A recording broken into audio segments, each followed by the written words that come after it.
नमस्कार, India voice देख रहे हैं आप। आपके साथ मैं हूं स्वीटी दीक्षित। रुक करेंगे खबरों की ओर। सुप्रीम कोर्ट ने जेल में बंद यूपी के पूर्व मंत्री अमरमणि त्रिपाठी और उनकी पत्नी मधुमणि त्रिपाठी के समय से पहले रिहाई पर कोई रोक नहीं लगाई गई है। वहीं सुप्रीम कोर्ट ने यूपी सरकार के खिलाफ दिवंगत कवयित्री मधुमिता शुक्ला की बहन की याचिका पर नोटिस जारी किया है। बता दें कि मधुमिता की हत्या में शामिल होने के आरोप में अमरमणि त्रिपाठी और उनकी पत्नी मधुमणि त्रिपाठी गोरखपुर जिला जेल में आजीवन कारावास की सजा काट रही है। पूरा मामला बताते चले कि लखनऊ के पेपर मिल कॉलोनी में 9 मई 2003 में कवयित्री मधुमिता शुक्ला की गोली मारकर हत्या कर दी गई थी। इस कांड में पूर्व मंत्री अमरमणि त्रिपाठी, पत्नी मधुमणि त्रिपाठी समेत 4 लोगों को उम्र कैद की सजा हुई थी। अमरमणि ने सुप्रीम कोर्ट में समय पूर्व रिहाई के लिए दया याचिका लगाई थी, जिस पर उत्तर प्रदेश शासन ने रिहा करने का आदेश दिया है। अभी देखिए, मानिए ये रिहाई के जो जेलों में कार्य के आधार पर, उनके व्यवहार के आधार पर, नीतियों के आधार पर फाइलें चलती हैं और माननीय मुख्यमंत्री जी और राज्यपाल महोदया के निर्देश के बाद ही जब निर्णय उनका होता है, उसके बाद भी निर्णय होता है। तो जैसा भी उनका निर्णय होगा उसके आधार पर आगे कदम बढ़ाया जाएगा।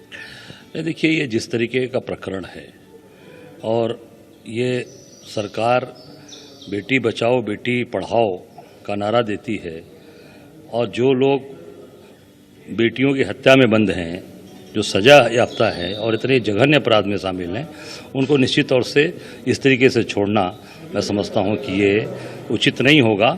और जो क्योंकि इसका गलत संदेश जाएगा समाज के अंदर, ऐसे लोग जिन्होंने इस तरह की जघन्यतम हत्याएं की हैं, जिसमें जघन्यतम कार्य किया है, और खास करके जो महिलाओं के उसमें लोग रहे हैं, जिनको महिलाओं का सम्मान नहीं किया, निश्चित तौर से ऐसे लोगों को सरकार को छोड़ना चाहिए। इसको नहीं छोड़ना चाहिए, हम लोग इसकी निंदा करते हैं। सर, जिस घटना की जांच सीबीआई ने की थी और वो इतनी चर्चित उत्तर प्रदेश में हत्याकांड की घटना थी, तो ऐसे में इस तरीके से सरकार के द्वारा जो अपराधी हैं, जिनको सीबीआई जांच में अपराधी पाया गया, उनको छोड़ना बिल्कुल न्यायोचित नहीं है। जो समाज में एक डर पैदा कर सकते हैं, समाज में लोगों को प्रभावित कर सकते हैं। और जब मधुमिता शुक्ला की बहन नीति शुक्ला इस बात को कह रही हैं कि सुप्रीम कोर्ट में उन्होंने इस बात को फिर से याचिका की है और उसकी सुनवाई है 25 तारीख को, तो ऐसी क्या जल्दी थी? पूर्व मंत्री अमरमणि त्रिपाठी जी की रिहाई का जो फैसला माननीय सुप्रीम कोर्ट ने दिया है, समाजवादी पार्टी कभी भी किसी भी न्यायिक प्रक्रिया में कोई भी बयानबाजी नहीं करती है। हम लोग कोर्ट के निर्णय का स्वागत करते हैं, कोर्ट के निर्णय को मानने का काम करते हैं।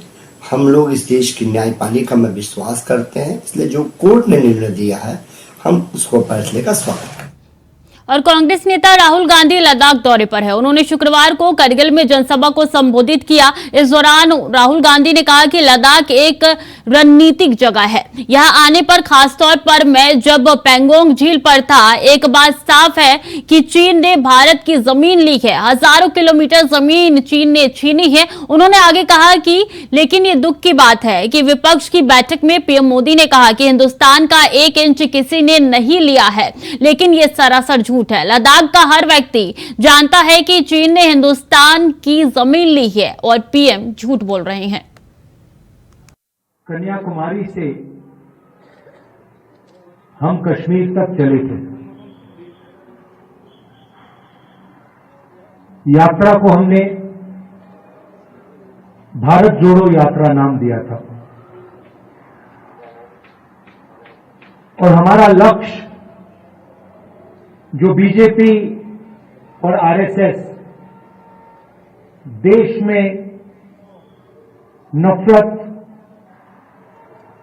और हिंसा फैला रहे हैं, उसके खिलाफ खड़ा होना, देश में भाईचारा, मोहब्बत फैलाने की हमने कोशिश की। यात्रा का मैसेज था बहुत अच्छा नारा जो यात्रा में से निकला था, नफरत के बाजार में हम मोहब्बत की दुकान खोलने निकले हैं। यात्रा श्रीनगर में नहीं रुकनी थी, यात्रा को लद्दाख में आना था, मगर उस समय सर्दी थी, बर्फ थी और एडमिनिस्ट्रेशन ने हमें मना किया, कहा कि लद्दाख में नहीं जाना चाहिए। तो हमने बात मान ली थी। तो मेरे दिल में था और अभी भी है कि लद्दाख में भी हमें वो यात्रा चलानी चाहिए। शायद छोटा सा पहला कदम लिया, पैदल नहीं गए, मगर मोटरसाइकिल में मैं गया। लद्दाख एक स्ट्रेटेजिक जगह है और यहां आने पर, खासतौर से जब मैं पैंगोंग लेक में था, तो एक बात बिल्कुल साफ है कि चाइना ने हिंदुस्तान की जमीन ली है। हजारों किलोमीटर जमीन हिंदुस्तान की चाइना ने हमसे छीनी है। और दुख की बात है कि हिंदुस्तान के प्रधानमंत्री ने ऑपोजिशन की मीटिंग में कहा कि हिंदुस्तान का 1 इंच किसी ने नहीं लिया है। यह सरासर झूठ है। चीन के साथ कूटनीतिक रिश्तों को लेकर बीजेपी हमेशा से कांग्रेस की सरकार पर सवाल उठाती रही है। शुक्रवार को एक बार फिर से बीजेपी ने कांग्रेस सरकार की पिछली सरकार पर निशाना साधते हुए कहा कि राहुल गांधी को चीन से हमदर्दी है। बीजेपी सांसद सुधांशु त्रिवेदी ने कहा कि कांग्रेस और राहुल गांधी चीन की तरफ से राजीव गांधी फाउंडेशन को मिले चंदे का हक अदा कर रहे हैं। आइए जानते हैं यूपीए सरकार के दौरान चीन के साथ भारत के क्या संबंध रहे। राहुल गांधी जी को बार बार चीन की बातों पर इतना प्यार क्यों उमड़ आता है? ये राजीव गांधी फाउंडेशन को मिले हुए दान का एहसान है या चीन की कम्युनिस्ट पार्टी के साथ हुए करार का इकरार है कि बार बार वो भारत सरकार से तकरार करने को तैयार रहते हैं? किले में घूम करके मुझे लोगों ने बताया अमुक अमुक चीज। ये कौन लोग हैं और कौन बताता है? और मजे की बात यह है कि ये जो लोग हैं ये स्वतः एक्सपोज हो रहा है, क्योंकि चाइनीज कम्युनिस्ट पार्टी के साथ जो उनका एग्रीमेंट हुआ उन्होंने नहीं बताया था, चाइना से फोटो आई थी। डोकलाम के समय इन्होंने चीन के राजदूत के साथ जो खाना खाया था इन्होंने नहीं बताया था, वहां से फोटो आई थी। और हमारी नीति बहुत स्पष्ट है। आपकी नीति थी कि शांति वार्ता आतंकवाद से प्रभावित नहीं होगी, मोदी जी की नीति है शांति वार्ता आतंकवाद के साथ शुरू ही नहीं होगी। Terror and talks can't go together. इसलिए पिछले 9 साल भारत के इतिहास में एकमात्र 9 साल हैं जब हमने कोई औपचारिक द्विपक्षीय वार्ता नहीं की है। इसलिए शांति, सुरक्षा, सौहार्द को लेकर कम से कम वह प्रवचन देने का प्रयास न। और पीएम मोदी ग्रीस दौरे पर है। उन्होंने ग्रीस के पीएम से खास बातचीत करते हुए ग्रीस और भारत दुनिया की 2 पुरातन सभ्यताओं, 2 पुरातन लोकतांत्रिक विचारधाराओं और 2 पुरातन व्यापार और सांस्कृतिक संबंधों के बीच एक स्वाभाविक मेल है। हमारे रिश्तों की बुनियाद प्राचीन है और मजबूत है।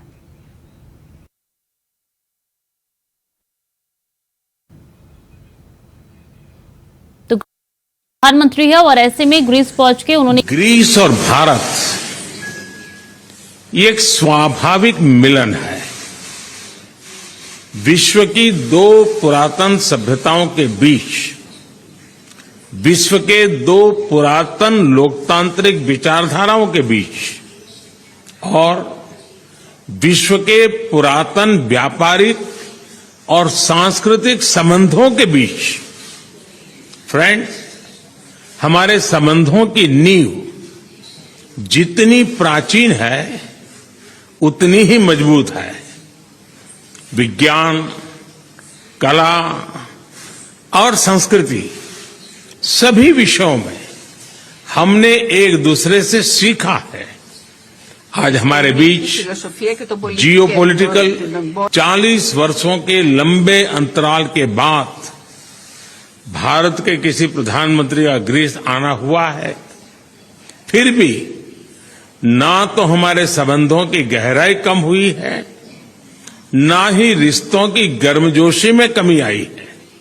इसलिए आज प्रधानमंत्री जी और मैंने भारत ग्रीस पार्टनरशिप को स्ट्रैटेजिक स्तर पर ले जाने का निर्णय लिया है।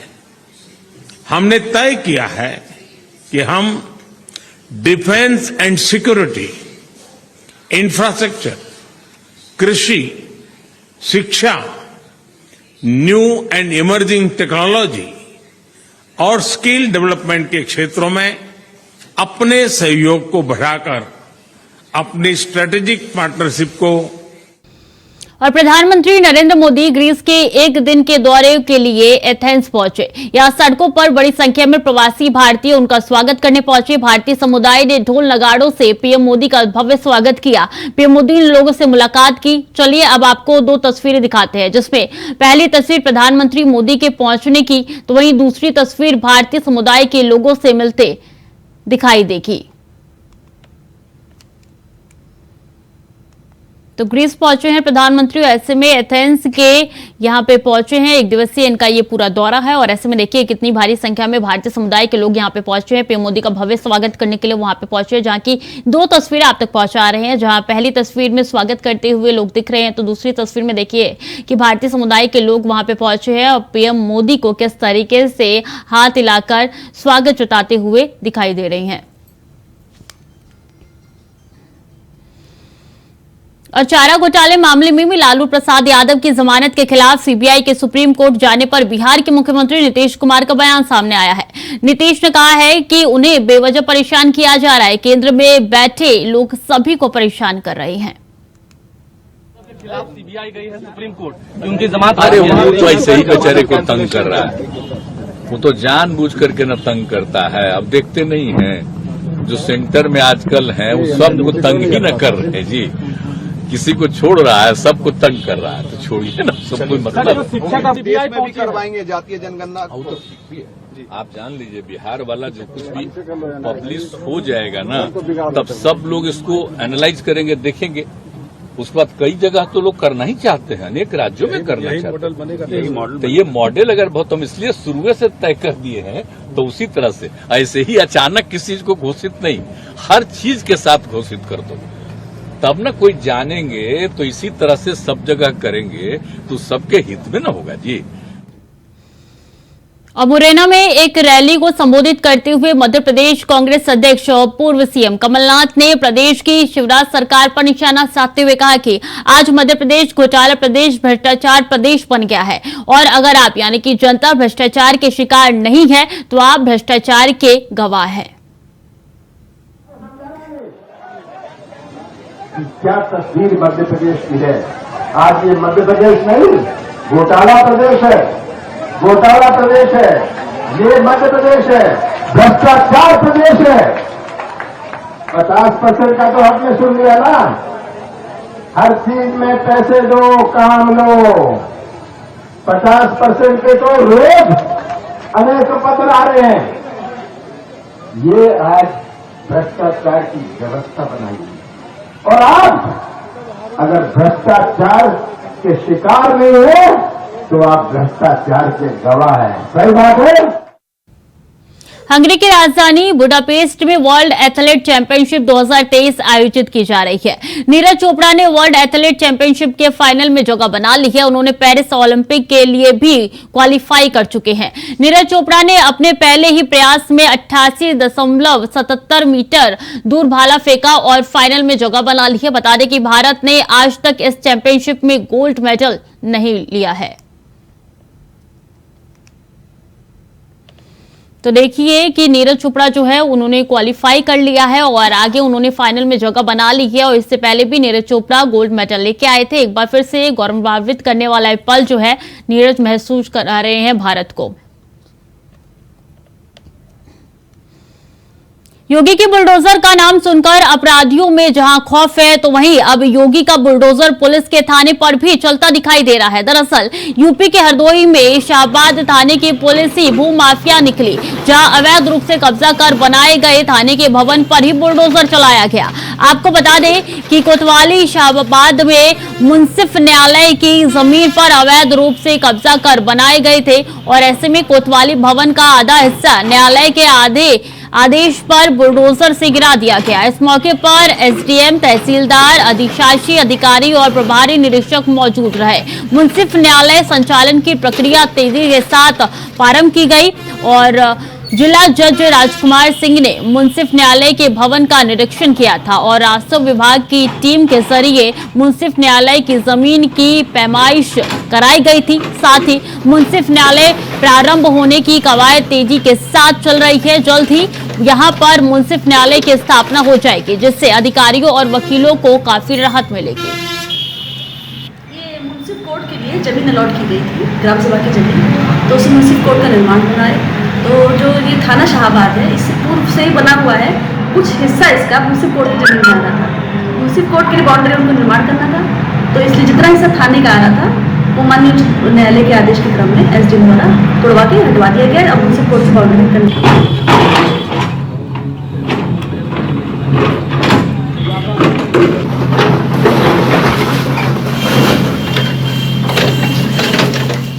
तो हरदोई की ये तस्वीरें हैं। बता दें कि यहाँ पे पुलिस स्टेशन पे ही पीला पंजा चलते हुए नजर आ रहा है और ऐसे में बता दें मुंसिफ न्यायालय की जमीन थी, जिसके बाद से पूरी जांच पड़ताल करने के बाद ये एक्शन लिया गया और इस पुलिस स्टेशन को गिरा दिया गया। हरदोई की ये तस्वीर है, जहां इससे पहले हमने देखा था भूमाफियाओं के खिलाफ जो है लगातार एक्शन लिया जा रहा था और यही एक्शन के तहत पीला पंजा जो है एक बार फिर से पुलिस स्टेशन पे चलते हुए नजर आ रहा है।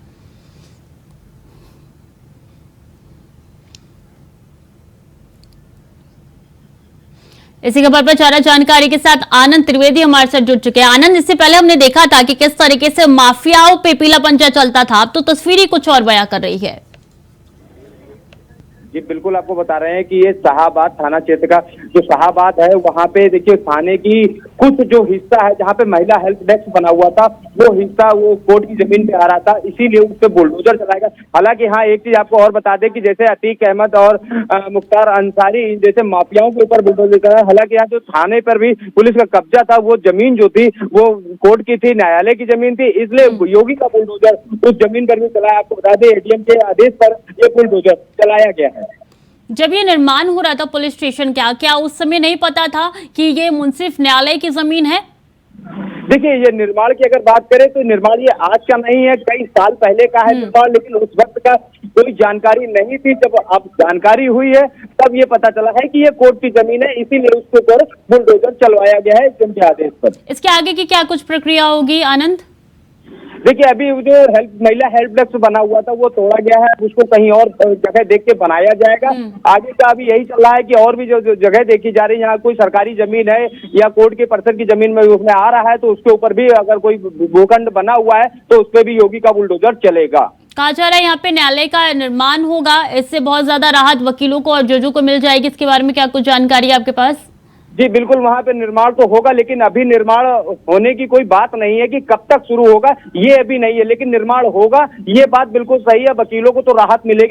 जो शाहबाद तहसील है वहाँ के कुछ वकील हैं, जो लोग वहाँ पे जगह नहीं है तो वहाँ वो बैठ सकेंगे और अच्छा काम हो सकेगा उन लोगों के लिए। ठीक है आनंद, बहुत बहुत धन्यवाद आपका तमाम जानकारियों के लिए। खबर में आगे बढ़ेंगे। सुप्रीम कोर्ट ने दिल्ली के पूर्व स्वास्थ्य मंत्री सत्येंद्र जैन को राहत देते हुए मनी लॉन्ड्रिंग मामले में उनकी अंतरिम जमानत शुक्रवार को 1 सितंबर तक के लिए बढ़ा दी है। इस मामले की जांच प्रवर्तन निदेशालय ने की है। जस्टिस एएस बोपन्ना और जस्टिस एमएम सुंदरेश की पीठ ने जैन की मेडिकल रिपोर्ट पर ध्यान देते हुए ये राहत दी है उनको। और शीर्ष अदालत ने 24 जुलाई को जैन को दी गई अंतरिम जमानत 5 सप्ताह के लिए अब बढ़ा दी है।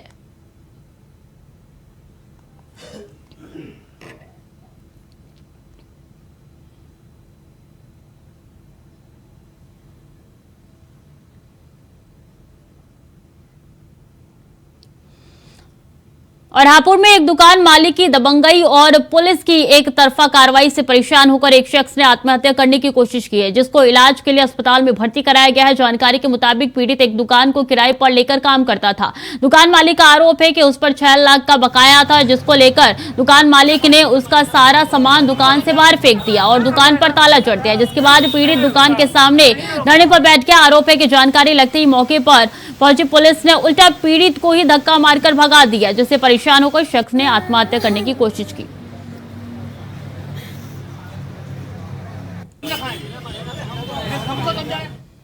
और ललितपुर पुलिस को बड़ी सफलता हाथ लगी है। पुलिस ने खोई लगभग 151 मोबाइल फोन बरामद कर लिए हैं, जिनकी कीमत 25 लाख रुपए आंकी जा रही है, जो देश के अन्य राज्यों के विभिन्न स्थानों से खोए हुए थे। जिसके बाद पुलिस अधीक्षक ललितपुर द्वारा पुलिस लाइन में बरामद मोबाइलों को उनके मालिकों को वापस लौटा दिया गया है। वहीं लोगों ने ललितपुर पुलिस अधीक्षक मोहम्मद मुश्ताक को धन्यवाद दिया है, तो महिलाओं ने इसे रक्षाबंधन का तोहफा समझकर पुलिस का भावुकता से धन्यवाद दिया। जिसके साथ ही ललितपुर पुलिस अधीक्षक द्वारा मोबाइल फोन बरामद करने वाले टीम को पुरस्कृत भी किया गया है।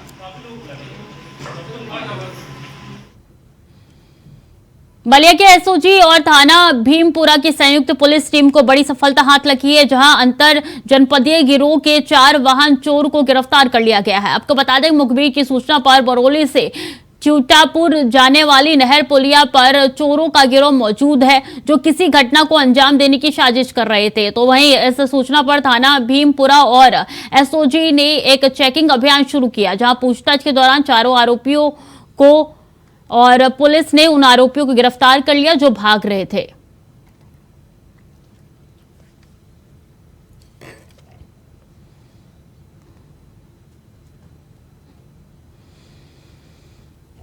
आगरा अलीगढ़ हाईवे पर अमूल के टैंकर ने सवारी से भरे टेम्पो में टक्कर मार दी, जहां हादसे में 2 लोगों की मौके पर ही मौत हो गई और 4 लोग गंभीर रूप से घायल बताए जा रहे हैं। आपको बता दें कि घायलों की हालत गंभीर देखते हुए पुलिस ने एसएन मेडिकल कॉलेज में इलाज के लिए भेजा है। मामला आगरा थाना खंदौली क्षेत्र का बताया जा रहा है।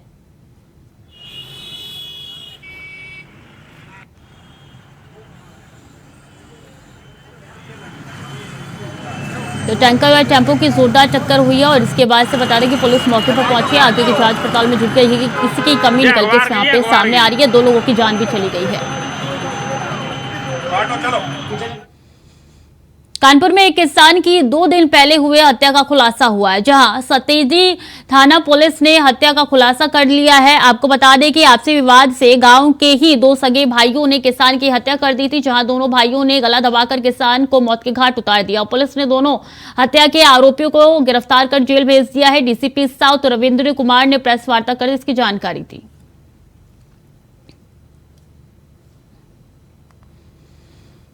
और उत्तर प्रदेश सरकार के पूर्व मंत्री और चर्चित कवित्री मधुमिता शुक्ला हत्याकांड में सजा काट रहे अमर मणि त्रिपाठी की रिहाई का मामला पर सुप्रीम कोर्ट में सुनवाई हुई, जहां मधुमती के घर के बाहर पुलिस का पहरा लगा हुआ है। आपको बता दें कि गोरखपुर की जेल में उम्र कैद की सजा काट रहे मधुमनी हत्याकांड के आरोपी अमर मणि और उसकी पत्नी आज शुक्रवार को जेल से रिहा हो रही हैं, जहां गुरुवार रात रिहाई का आदेश जारी हुआ। तो वहीं स्वर्गीय कवित्री मधुमिता के घर के बाहर पुलिस का कड़ा पहरा नजर आ रहा है, जहां घर में ताले लगे हुए हैं और घर के बाहर सुरक्षा कर्मी तैनात है।